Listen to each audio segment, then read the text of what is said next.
Então, a gente estava falando sobre a certeza, né? A certeza é aquele requisito que informa o que e a quem pagar, né? Os elementos objetivo e subjetivo da obrigação.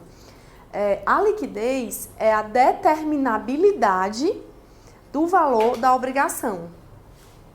A obrigação é considerada líquida quando a apuração de seu valor depender de simples cálculos aritméticos. Isso está disposto lá no artigo 509, parágrafo 2º e no 786, parágrafo único do CPC. Pois liquidez não é a determinação do valor, e sim a determinabilidade. É um detalhe que faz a diferença, porque essa obrigação, eu não sei o valor exato, mas eu tenho os elementos necessários para descobrir que valor é esse. Isso torna ela ilíquida? Não a torna ilíquida, porque ela pode não ser... eu posso não saber aquele valor, mas se eu tiver os elementos necessários para descobrir que valor é esse, né, é a determinabilidade, a possibilidade de identificar o valor da obrigação. Por exemplo, dá um exemplo concreto para ficar mais compreensível. O juiz condenou ao pagamento de R$5.000 a serem atualizados com juros de mora de 1% ao mês, desde a citação e com atualização monetária pelo índice INPC desde a data do fato. Pronto, é aí o que está na sentença. Essa obrigação contida nesse título, ela é líquida ou ilíquida? Essa obrigação é líquida, porque ainda que eu não saiba o valor exato, ele já me forneceu os elementos para eu fazer esse cálculo, né? Para eu descobrir o que valor vai ser devido, eu vou precisar de simples cálculos aritméticos.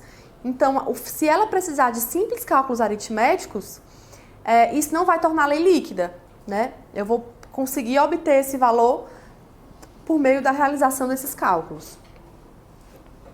Exigibilidade é a inexistência de impedimento à eficácia atual da obrigação, resultando em inadimplemento. Quando é que eu vou considerar que uma obrigação foi inadimplida? Vamos supor que eu fiquei responsável por ministrar essa aula de processo civil aqui no curso, né? Tem o título executivo que me condena a essa obrigação de ministrar essa aula, certo? A obrigação, ela é certa? Ela é certa, né? Porque o que e a quem, né? O que eu tenho que fazer? Ministrar a aula. E a quem? Aos alunos do curso. Então, ela é certa. E ela é líquida? Ela também é líquida. Vamos supor que lá dissesse sob pena de multa de R$5.000. Então, também é obrigação líquida. Mas ela é exigível? Até ontem ela era exigível? Porque a minha obrigação foi de ministrar no dia 25, né? 24. Então, até o dia 23 eu tinha uma obrigação certa e líquida, mas que ainda não me era exigível, porque ela tinha um termo, ela era uma obrigação sujeita a um termo. Então, ela não era exigível ainda, né? Por isso que o inadimplemento, ele só existe quando não existe nenhum elemento, seja termo, seja condição, que inviabilize o cumprimento da obrigação, né? Caso a obrigação esteja submetida a um termo, a uma condição ou a uma contraprestação, deve-se comprovar o advento desse termo, o implemento dessa condição e o cumprimento dessa contraprestação, né? Porque aí realmente é quando vai ser configurado o inadimplemento, né? Essa prova deve ser documental e pré-constituída. Se houver necessidade de produção de outras provas no curso da execução, será necessário ajuizar processo de conhecimento. Então, a execução, toda ela é baseada em provas simples, né, de fácil comprovação, de fácil demonstração, né? Se for algo que me demande uma maior dilação probatória, vai ser necessário o ajuizamento de uma ação de conhecimento, certo? Então ficou fácil a questão do que é o título executivo, que a certeza, a liquidez e a exigibilidade são características da obrigação e não do título, né? A gente viu cada um deles. Agora a gente vai falar um pouco sobre título executivo judicial e extrajudicial. Para falar de título executivo judicial e extrajudicial, necessariamente a gente tem que fazer essa dualidade, né? Do processo autônomo de execução, de um lado, e do outro lado, da fase procedimental executiva, que é feita por meio do cumprimento de sentença, né? O processo autônomo de execução, ele é instrumentalizado por meio de um título executivo extrajudicial, ao passo que o cumprimento de sentença lastreia-se em um título executivo judicial, né? Se alguém tem um título extrajudicial, ele vai pular uma etapa do jogo e vai direto para a execução por meio de um processo autônomo, né? Se alguém não tem título executivo extrajudicial, ela vai primeiro acionar o judiciário por meio de uma ação de conhecimento. Essa ação, o resultado dela é a formação de um título executivo judicial, e que depois de formado poderá ensejar o cumprimento de sentença, né? Que é hoje tido como uma fase procedimental dentro do processo, né? O processo é um só, constituído por várias fases, e a fase executiva é uma delas, né? Ficou claro isso? Ficou confuso? Beleza. Títulos executivos extrajudiciais, né? Eles são formados pela vontade das partes, fora do poder judiciário. O credor que deseja buscar a satisfação de uma obrigação inadimplida contida no título executivo extrajudicial vai exercer o seu direito de ação por meio de um processo autônomo de execução. Então foi isso que a gente falou no slide anterior, né? O instrumento processual para a garantia da satisfação de uma obrigação contida no título executivo extrajudicial é um processo autônomo de execução, certo? Isso parece besteira, isso é óbvio, isso é simples, mas essas premissas a gente precisa ter muito claras. A gente precisa ter bem evidente mesmo na nossa cabeça, de forma bem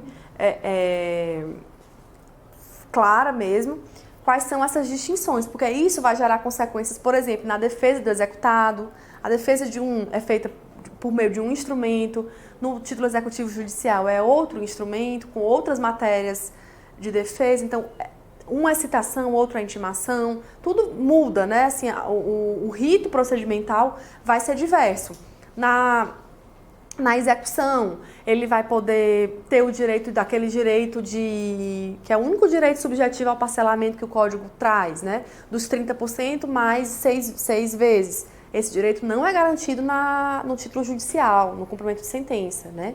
Você pode tentar formular uma proposta de acordo, mas não como um direito subjetivo, certo? Então tem várias distinções. Eu estou falando aqui por alto, a gente vai estudar direitinho cada uma delas, mas essa diferença o que embasa aquela execução, se for um título judicial ou extrajudicial, ela vai ser determinante para o caminho do que o processo vai seguir, certo? O artigo 784 do CPC, ele vai trazer um rol exemplificativo de títulos executivos extrajudiciais. Então, já é algo importante para a gente absolver.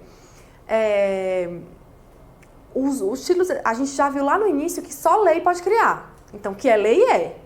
Mas é só o CPC? Não é só o CPC. O rol do CPC é um rol exemplificativo, certo? Aí a gente vai passar a estudar os títulos extrajudiciais que o CPC elenca, né? O inciso primeiro vai trazer títulos de crédito, que são os títulos executivos extrajudiciais por excelência. Quando você pensa numa execução, né, você vai pensar executar o cheque, executar a nota promissória, executar a letra de câmbio, o debênture, enfim. Em regra, a petição inicial da execução deve ser instruída com o título original, né? Aí a gente já entra numa matéria transversal de títulos de crédito, né? Essa carta, ela não pode ficar circulando, né? Então, como regra, você precisa instruir com a cártula original. No julgamento desse RESP 712/334 do Rio de Janeiro, o STJ ele decidiu que é admissível a juntada de cópia quando não houver risco de circulação da cártula, né? Mas, como regra geral, juntada do título original. O inciso 2, ele vai trazer escritura pública ou outro documento público assinado pelo devedor. Também são títulos extrajudiciais, né? A escritura pública é o único documento que não precisa da assinatura do devedor, pois ela já é assinada pelo tabelião, né? Então, o devedor ele vai assinar o livro que fica arquivado no cartório, mas ele não vai assinar a escritura. Já o documento público é aquele assinado por qualquer agente público no exercício de suas funções, mas necessariamente ele tem que ser assinado pelo devedor. Então, um detalhezinho, né? A escritura pública não precisa, o documento público precisa ser assinado pelo devedor. Trouxe essa jurisprudência, é uma jurisprudência de turma do STJ, termo de acordo de parcelamento assinado pelo devedor e pela Fazenda Pública é um documento público e autoriza o ajuizamento de uma ação executiva com base nesse inciso. Beleza?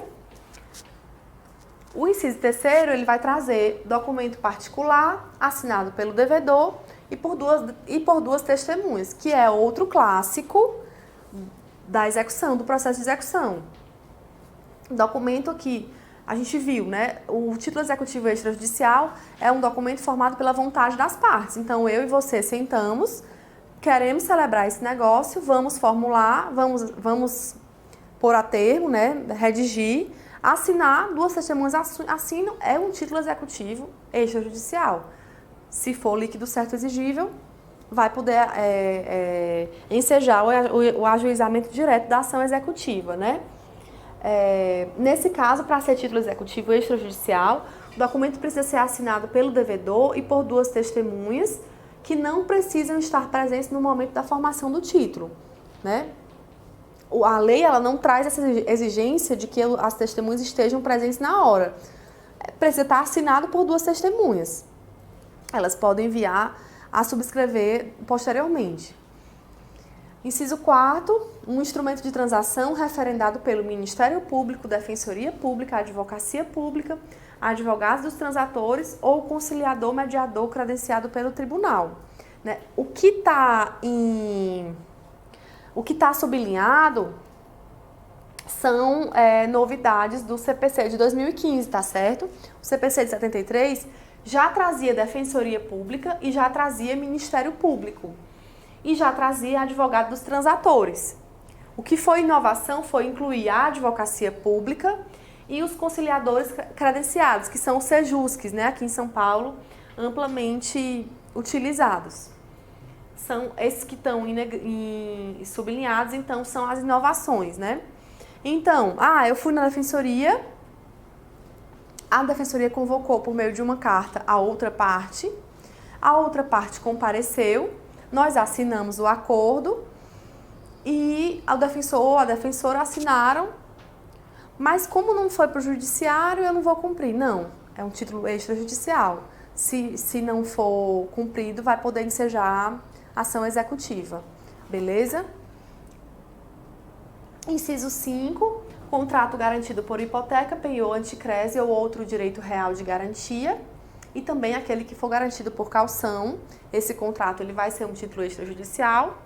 O inciso 6º, contrato de seguro de vida em caso de morte, também é um título extrajudicial. Esses que eu não estou especificando nenhum detalhe é porque não vi que tinha nada extra para falar, é só mesmo o que está lá no código. O inciso 7º, ele vai trazer o crédito decorrente de foro e laudêmio. Aqui eu expliquei algumas coisas porque não são tão comuns a gente ver na prática, né? Então, só para lembrar, o foro e o laudêmio são rendas imobiliárias decorrentes da enfiteuse. A enfiteuse é um instituto que já não existe, né?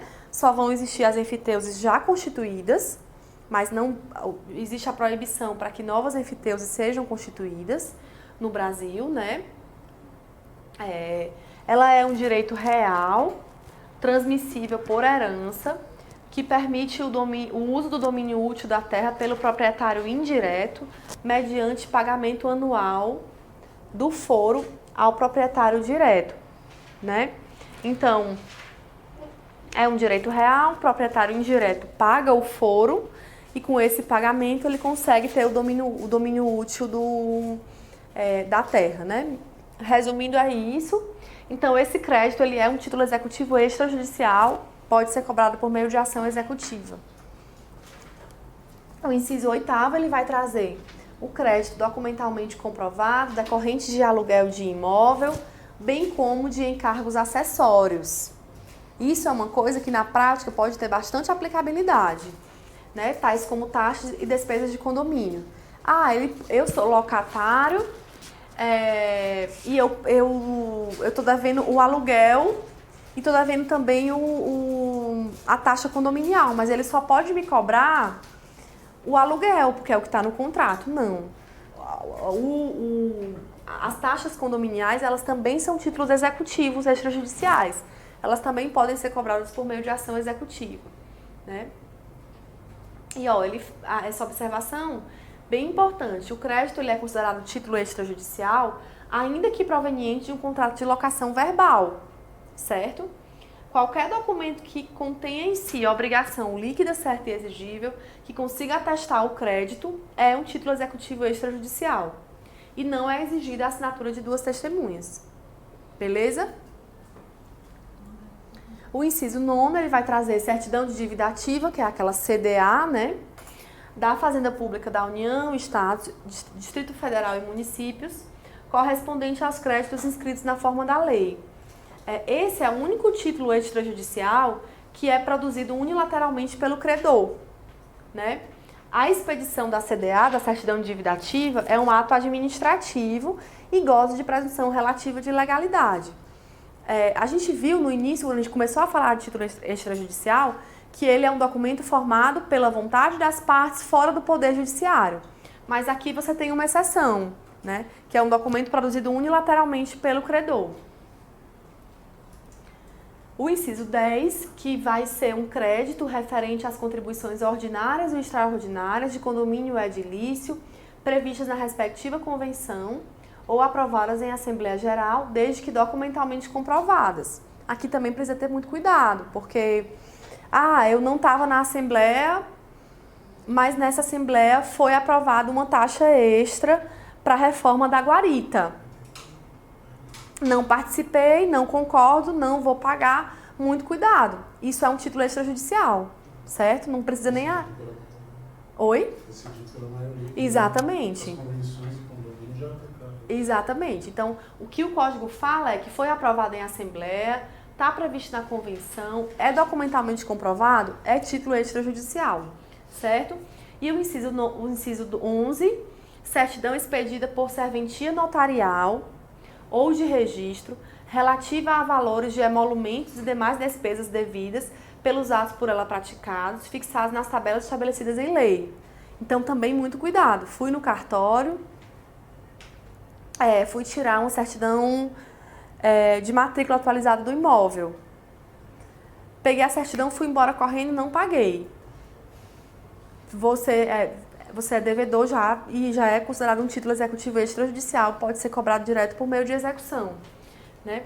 Essas duas últimas, né, que a gente viu, são inovações do CPC de 2015, mas já eram clamores, né? Já eram já havia um clamor para que eles fossem inseridos como título extrajudicial, e aí realmente na reforma eles entraram como título, beleza?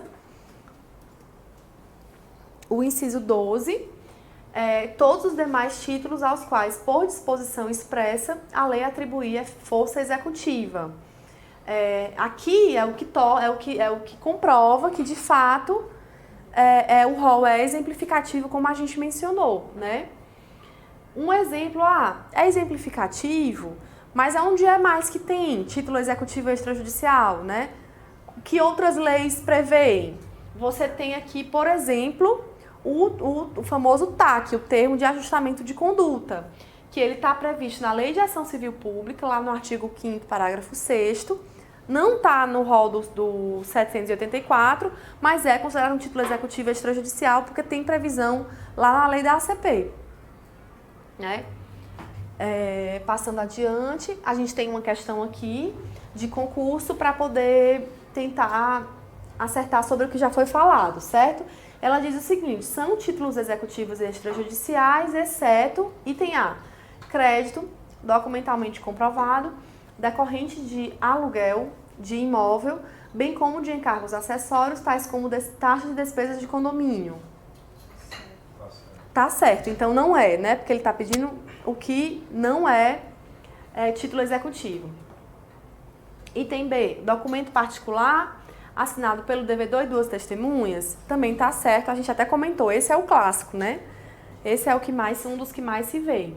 C, instrumento de transação referendado pelo Ministério Público, pela Defensoria Pública, pela Advocacia Pública, pelos advogados dos transatores ou por conciliador, mediador credenciado pelo tribunal.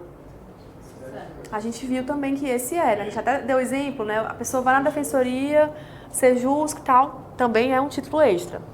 Já vai ser AD, mas vamos ler. Decisão homologatória de autocomposição extrajudicial de qualquer natureza. E aí, por que não é extrajudicial? Porque é judicial, né? Então ele quis confundir porque ele colocou aqui uma autocomposição extrajudicial. Mas no momento em que passou pela homologação do juiz, ele vai se converter num título executivo judicial, né? Então o item seria o item D. Correto, é o item D mesmo, né? E aí o motivo é porque ele é um título judicial, tá lá no 515, inciso terceiro, a gente ainda vai estudar, hoje ainda. E todas as demais hipóteses são hipóteses de títulos executivos extrajudiciais, né? Agora a gente vai começar a falar dos títulos executivos judiciais. Eu acho que vocês preferem intervalo, melhor, né? Certo. A gente vai dar prosseguimento, então, para falar dos títulos executivos judiciais, né? A satisfação de um direito já reconhecido num título executivo judicial, ela pode ser realizada por meio de dois sistemas distintos. Eu falei já um pouco sobre eles, mas agora a gente vai entender exatamente. Sistema da autonomia das ações, né? Que a tutela executiva ela é realizada por meio de um processo autônomo de execução, que é diverso, distinto do processo de conhecimento, e pelo sistema do sincretismo processual. A tutela executiva ela é realizada em uma fase distinta da fase de conhecimento, mas dentro de um processo único, né? Por isso que a gente fala em sincretismo. Você tem essas duas possibilidades, esses dois sistemas. Qual é o sistema que a gente adota no Brasil? Trouxe aqui uma breve evolução histórica para vocês, para a gente poder acompanhar e entender como aconteceu essa transformação. Originariamente, o CPC de 73 ele adotava como regra o sistema da autonomia das ações, admitindo algumas exceções, como no caso das possessórias. Então, no início lá de tudo, não, porque teve ainda o CPC de 39, mas no CPC de 73 a regra era o sistema da autonomia. Então, lembra que era bem comum a gente ouvir aquela crítica. Demorou, processo super lento, burocrático, demorado, moroso. Conseguiu o título, conseguiu a sentença, o que a pessoa tinha que fazer? Iniciar outro processo, começar tudo do zero. Citação, defesa, réplica, parará. Então essa crítica era uma crítica muito comum, né? Porque o processo executivo era um processo autônomo, um processo distinto do processo de conhecimento. Aos poucos foram introduzidas mudanças no CPC de 73 e nas legislações esparsas que ampliaram as hipóteses de aplicação do processo sincrético, né? Então você teve aí uma transformação, uma mudança paulatina.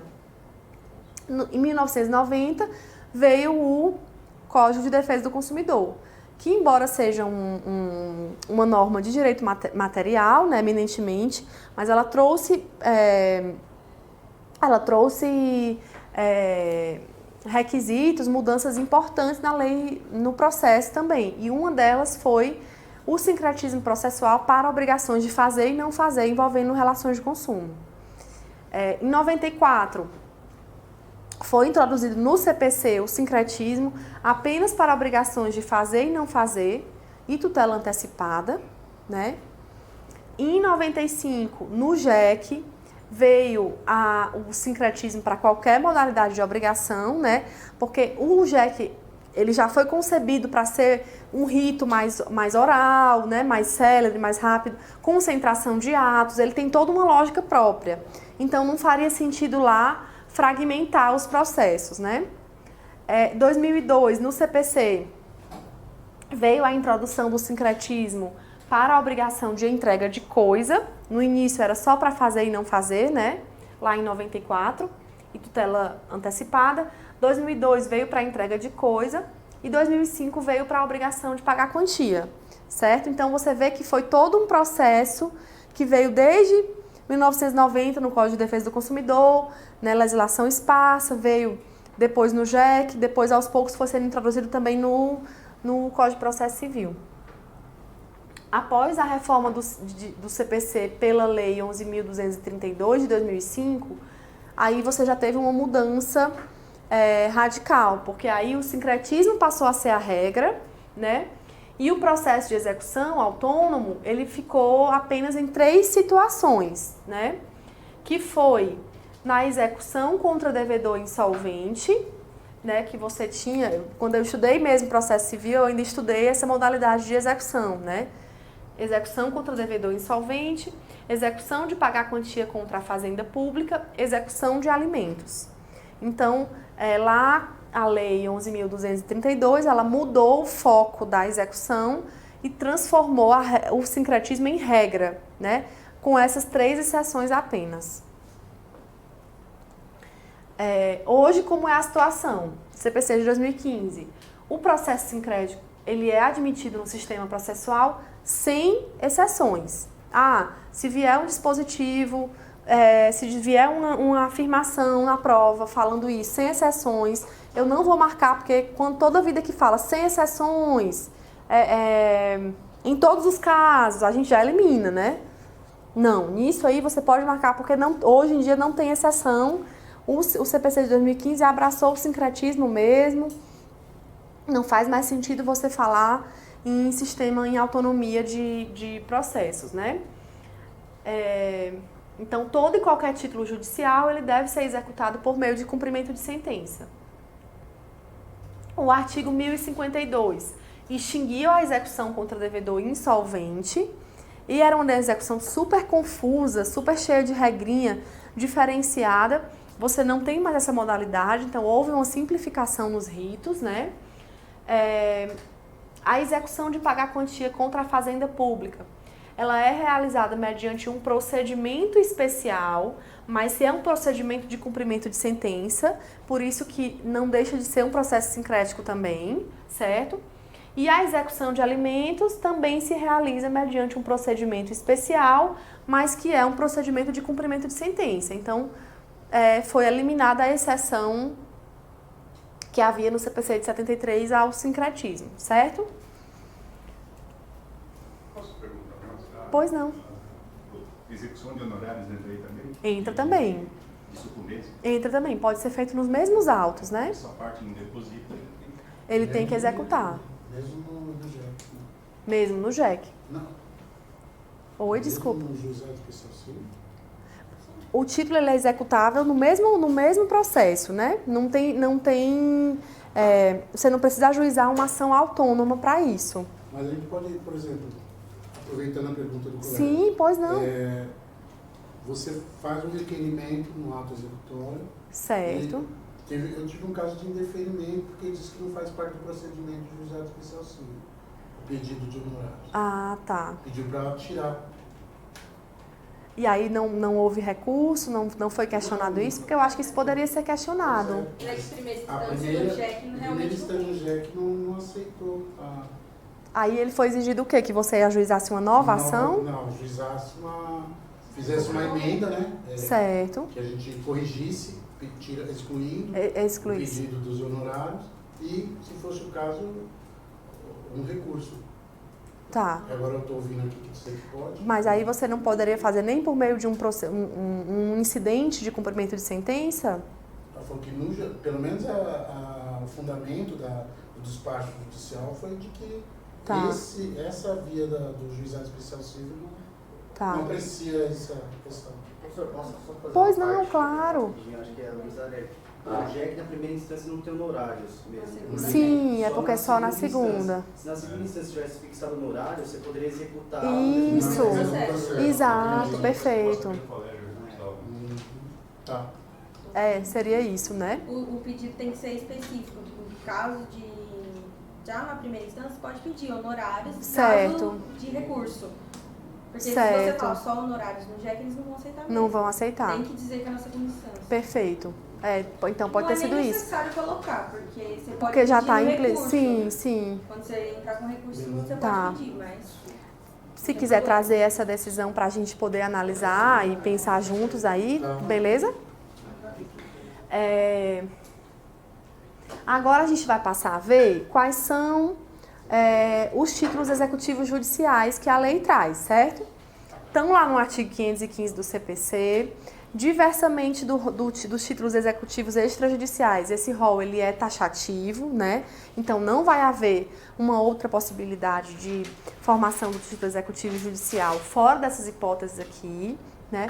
O inciso 1º, ele vai falar das decisões proferidas no processo civil que reconheçam a exigibilidade de obrigação de pagar quantia, fazer, não fazer ou entregar coisa, certo?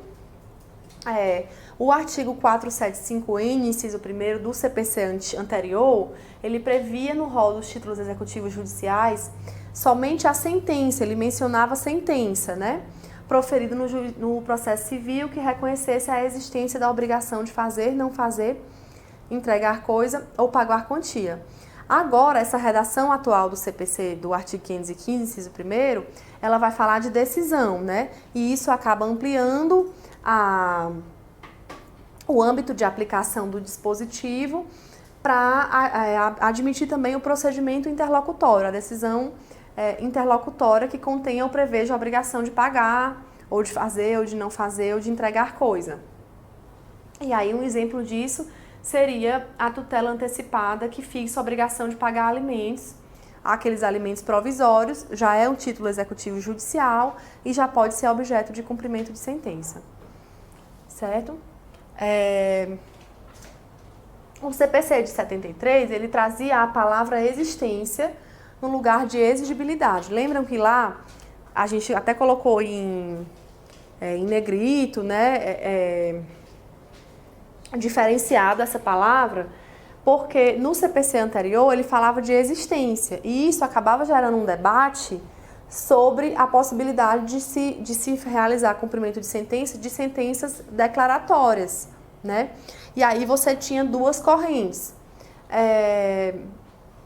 A corrente que era mais aceita no STJ, o ministro Teori, o Humberto Teodoro, eles defendiam que as sentenças declaratórias que fossem dotadas de certeza e exigibilidade poderiam ser objeto de imediato cumprimento de sentença, desde que não impliquem em violação ao contraditório e à ampla defesa. Esse era um posicionamento. Um segundo posicionamento, que era abraçado pelo Nelson Nero e pelo Scarpinella, falavam que na sentença meramente declaratória não há imposição de nenhuma obrigação e nem de nenhuma sanção, que é um traço caracterizador da eficácia executiva da sentença. Então, essa corrente entendia que não era possível cumprimento de sentença declaratória. Pois não. Posso fazer outra pergunta? Sim. Desculpa, tá? Imagina. Eu tô com um caso assim, não sei se é relevante à matéria, mas, Certo. por exemplo, no âmbito trabalhista. Tá.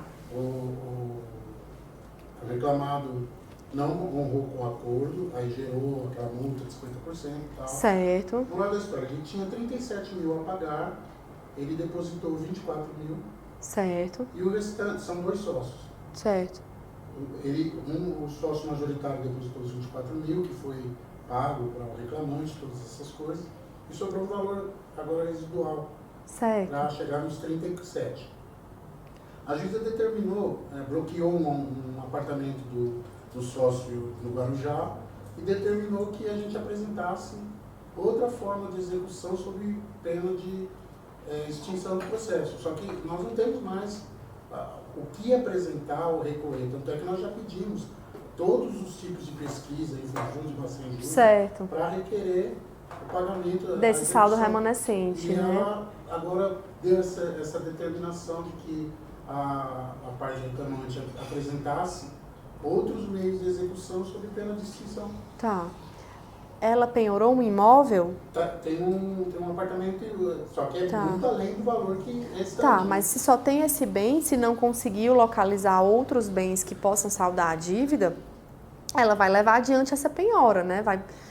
Ainda que, eventualmente, o bem seja levado à asta pública, vai ser reservada a parte para saldar a dívida e o restante vai ser restituído ao patrimônio do devedor. Não há impedimento, não há óbice para que seja efetivada essa penhora. Então, na minha manifestação, eu digo, não tenho mais o que apresentar. Sim, exatamente. Pede, insiste na penhora daquele imóvel. Tá, obrigado. Tá certo? Eu fiquei até apavorado. Entendi. A gente fala, poxa, falta tão pouco, né? A gente ainda vai chegar nos procedimentos, porque a gente está falando dos títulos executivos judiciais. A gente vai falar de cada modalidade ainda, vai ter um momento para compreender isso direitinho, beleza? Obrigado. Imagina. E aí, nesse recurso especial, 1.324.152, a relatoria do ministro Luiz Felipe Salomão, proferido no rito dos recursos repetitivos, foi firmada a seguinte tese, certo? Que é o que nos interessa aqui. A sentença, qualquer que seja a sua natureza, de procedência ou improcedência do pedido, constitui título executivo judicial, desde que estabeleça a obrigação de pagar quantia, fazer, não fazer, entregar coisa, admitida a sua prévia liquidação e execução nos autos próprios. Então, ela acabou realmente dissipando essa discussão, esse debate sobre a possibilidade de execução de sentença declaratória. Beleza? O inciso 2, ele fala da decisão homologatória de autocomposição judicial, né? E aí, duas observações sobre esse inciso. O parágrafo 2º, ele menciona que essa autocomposição ela pode envolver um sujeito estranho à lide, e também ela pode versar sobre uma relação jurídica que não tenha sido deduzida. É bem comum a gente ver, não é raro. Eu entrei com uma ação de alimentos em face do pai do meu filho, e no acordo a gente incluiu guarda e visitas. Tratou dos alimentos, mas incluiu guarda e visitas. Guarda para a mãe, visitas para o pai e já colocou também a visita para os avós, no meu exemplo aqui, certo? Então, esse acordo, ele envolve pessoas estranhas ao processo inicialmente, porque o processo inicialmente envolviam alimentos entre a criança e o genitor, né? Então, ele incluiu aí os avós. Claro que os avós precisariam estar presentes no ato da celebração do acordo, né? Mas incluiu os avós. E ela versou sobre uma relação jurídica que tratava da guarda e das visitas que não havia sido deduzida inicialmente. Então, o parágrafo 2º do 515 autoriza que seja feito dessa maneira, certo? Então, o CPC de 2015, ele permite a ampliação tanto objetiva quanto subjetiva do processo. Ele foi um pouco além do CPC de 73, onde só era admitida a ampliação objetiva. Então, por exemplo, no CPC de 73... esse exemplo que eu dei, não seria possível de incluir visita para os avós aí, por exemplo, porque haveria uma ampliação subjetiva da lide. O CPC não admitia, hoje é admitido, certo? O inciso 3º, ele fala da decisão homologatória de autocomposição extrajudicial de qualquer natureza, certo? Foi até aquele exemplo que a gente viu na questão do concurso, que era a resposta da questão, né? Eu fiz um acordo na Defensoria Pública, que já vale como título extrajudicial, mas eu vou pedir a homologação para que seja convertido em título judicial. É possível, o inciso 3º autoriza. E aqui o 785, ele vai tratar novamente daquilo que a gente já mencionou, que é a possibilidade, ainda que se trate de um documento particular, assinado pelo devedor, duas testemunhas, ou qualquer outro documento que seja considerado um título executivo extrajudicial, as partes podem requerer a homologação para que seja convertido num título judicial, né? A gente já falou isso aqui hoje. O inciso 4º, que ele vai falar do formal, da certidão de partilha, exclusivamente em relação ao inventariante, aos herdeiros e aos sucessores, a título singular ou universal. Aqui eu fiz 3 observações. A primeira é para falar que o formal de partilha é o documento expedido pelo juízo que contém a distribuição dos direitos e das obrigações devidos a cada herdeiro. Então, lá no formal vai conter o que ficou devido a cada herdeiro, né? Qual era o patrimônio do falecido e como ficou partilhado esse patrimônio. Tudo isso vai estar lá no formal. A eficácia executiva do formal e da certidão de partilha, ela só vai estar limitada ao inventariante, aos herdeiros e aos sucessores a título universal ou singular. Caso eles tenham alguma obrigação que envolva o terceiro, eles não serão considerados título executivo para esse terceiro, certo? Porque a lei ela só atribui a eficácia de título executivo a essas pessoas, ao inventariante, aos herdeiros e aos sucessores.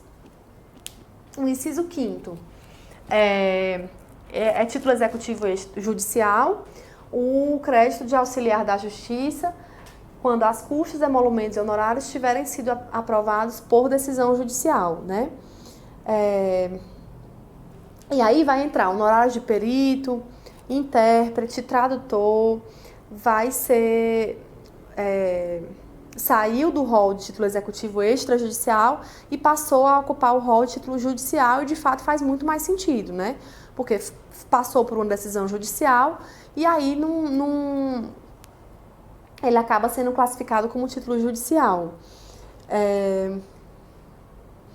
Aí só um comentário de que essa harmonização foi positiva porque ele estava alocado como título extrajudicial de forma inadequada, né, equivocada.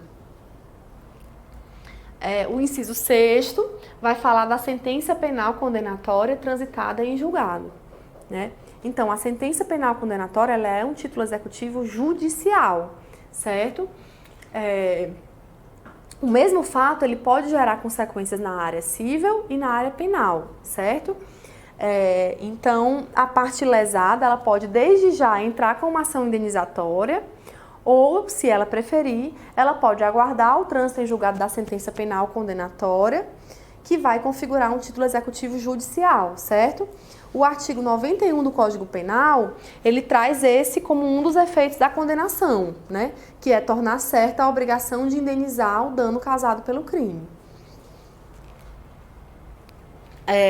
Nesse caso, o devedor ele vai ser citado ou intimado para o cumprimento de sentença ou para liquidação. Nesse caso, ele vai ser citado, né? Porque embora essa sentença penal condenatória já tenha passado pelo Poder Judiciário, mas ela nunca passou pelo crivo do processo civil, né? Então, por isso que você vai falar em citação e não em intimação. É possível que se ingresse com o cumprimento provisório da sentença quando tiver sido interposto um agravo de instrumento, quando não tiver sido deferido efeito suspensivo a esse agravo de instrumento, né, em relação à decisão tomada em liquidação de sentença para apurar o montante devido, quando a sentença penal não houver indicado o valor mínimo, né? Isso aí está no artigo 387, inciso 4º do Código de Processo Penal, né? A sentença penal condenatória indicou que deve ser indenizado, mas não indicou o valor mínimo. Então, primeiro eu vou ter que liquidar essa sentença para depois ajuizar o cumprimento de sentença. Na liquidação, se o recurso, eu tiver ajuizado um recurso sem efeito suspensivo, eu já posso iniciar um cumprimento provisório de sentença, certo? O inciso 7º, ele vai falar da sentença arbitral, né? O objeto do procedimento arbitral ele é sempre um direito patrimonial disponível, né? Todo procedimento arbitral vai tratar de direitos disponíveis, direitos patrimoniais disponíveis. Então, se sobrevier uma sentença arbitral, a decisão vai ser título executivo judicial e não vai se sujeitar a qualquer homologação por parte do Poder Judiciário, né? Também ele vai trazer, assim como no inciso anterior, que falou da sentença penal condenatória, nesse inciso também a parte ela vai ser citada e não intimada porque, embora já tenha se submetido a um procedimento sob crivo do juízo arbitral, nunca se submeteu a um procedimento sob crivo do juízo cível, né? Então, vai precisar falar em citação e não em intimação. O inciso 8º, ele fala da sentença estrangeira homologada pelo STJ, né? Esse inciso, assim como o próximo que a gente vai ver também, ele está regulamentado lá no 960, no 965 do CPC.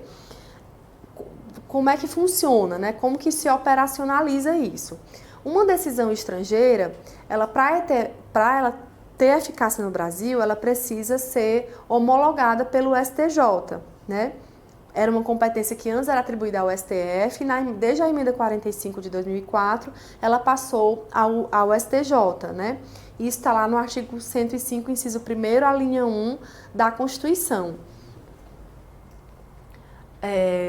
Então, o que é considerado decisão estrangeira? Né? A decisão estrangeira é tanto aquela proferida por um órgão estatal, como também por um órgão não estatal, mas um órgão a que a lei brasileira tenha deferido uma natureza jurisdicional, como é o caso da sentença arbitral, né? Desde que seja final e definitiva. Um instituto equivalente à arbitragem no direito estrangeiro, ele vai ser considerado decisão estrangeira para fins da incidência desse dispositivo, certo? O novo CPC, quando é que ele vai dispensar a homologação da decisão estrangeira? Quando houver disposição especial prevista em tratado internacional e quando for hipótese de sentença estrangeira de divórcio consensual. Nesse último caso, cabe a qualquer juiz examinar a validade da decisão em caráter principal ou incidental quando for suscitada a questão em processo de sua competência. Então, nessas duas hipóteses, o Código ele libera a necessidade de homologação, certo? Quando houver disposição especial prevista em tratado ou quando for sentença estrangeira de divórcio consensual. E aí, falar um pouquinho bem breve do juízo de delibação. Como é esse trabalho, essa competência que o STJ exerce na homologação de sentença estrangeira? O que é que ele tem que observar para homologar ou não? Ele vai fazer o que se chama juízo de delibação. No procedimento de homologação de sentença estrangeira, o STJ exerce o chamado juízo de delibação, no qual verifica a presença de requisitos formais. Então, ele não vai entrar no mérito ali da decisão, se o juiz estrangeiro agiu corretamente, agiu de forma justa, enfim. Ele vai observar requisitos formais, né? Por exemplo, a decisão ela foi proferida por uma autoridade que tinha competência, que era competente, ela foi proferida de modo definitivo, ela era eficaz no país em que ela foi proferida, ela ofende alguma coisa julgada brasileira, ela ofende a ordem pública, então esse juízo de delibação ele vai passar pela observância de requisitos formais, certo? E também é exigido que tenha sido dada a oportunidade de defesa para a parte contrária, né? Porque isso é um pressuposto muito básico, constitucional nosso, que tem que ser observado também.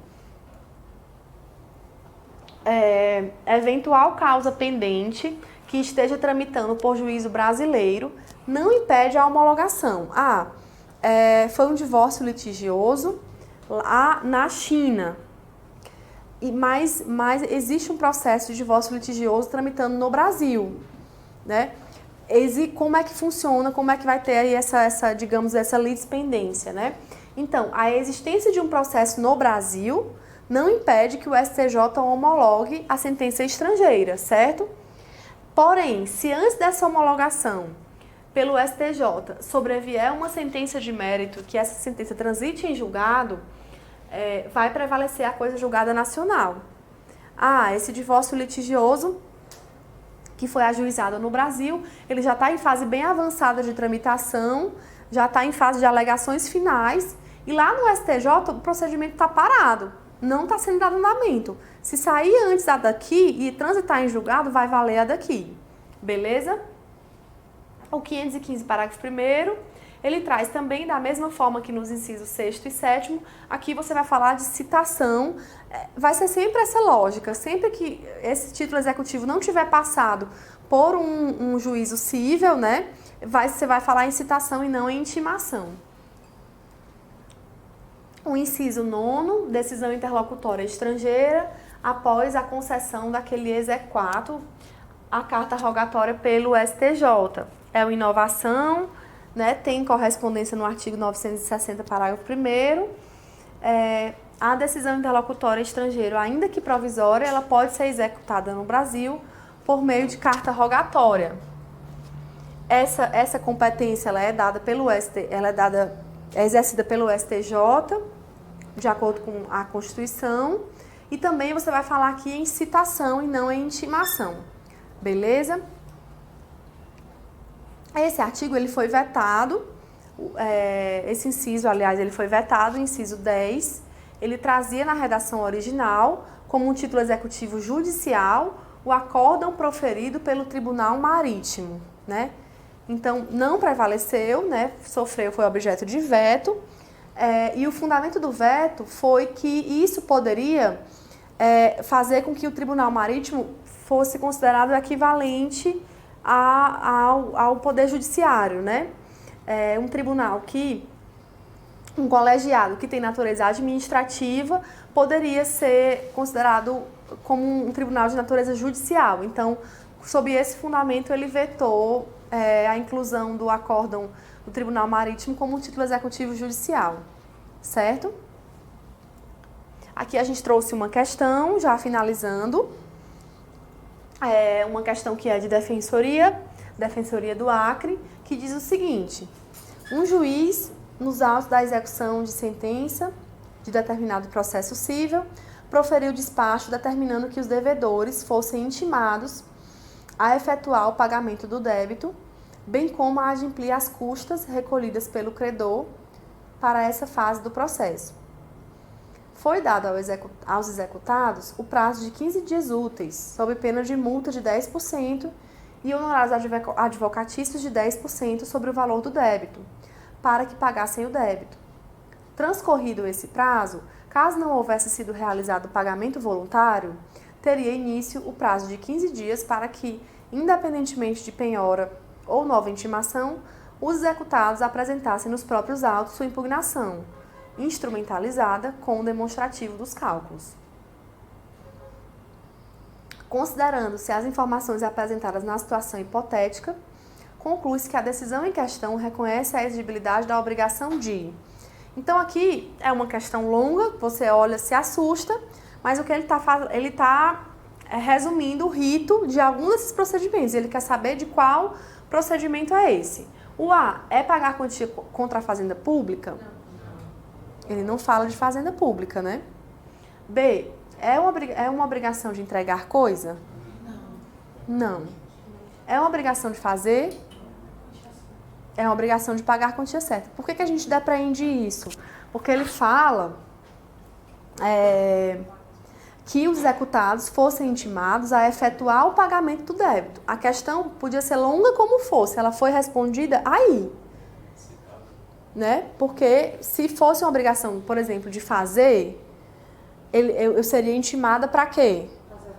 Para fazer alguma coisa. Né? Se fosse uma obrigação de entregar coisa, eu seria intimada para entregar coisa. Então, se eu fui intimada a pagar, vai ser uma obrigação ou de pagar a quantia certa, ou de prestar alimentos, ou de pagar a quantia certa contra a fazenda pública.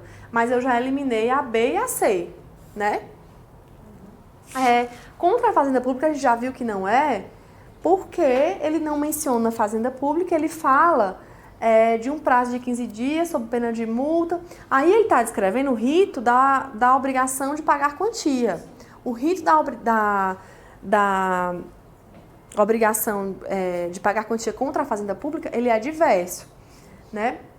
E a de prestar alimentos também não porque ela vai ter um rito próprio. A gente viu, né, que o processo é sincrético, mas que tanto na obrigação da fazenda quanto na obrigação de prestar alimentos vai ser observado um procedimento especial. Então, o nosso gabarito vai ser o D, não é isso? todo mundo de acordo, e é isso mesmo. O item D, questão tranquila, questão fácil, podia ser sempre assim, né? Podia cair só 80 assim. Né? Pronto, tranquilo, seria ótimo. Mas aí foi bom porque ele acabou dando uma aula ensinando como é que é o rito, a gente ainda vai ver com calma nos próximos encontros, mas ele falou exatamente como é o rito da obrigação de pagar quantia, né? Mas foi isso, a gente conclui hoje o nosso encontro, agradecendo a atenção de vocês, foi um prazer, uma alegria imensa, e aí até o próximo encontro, beleza?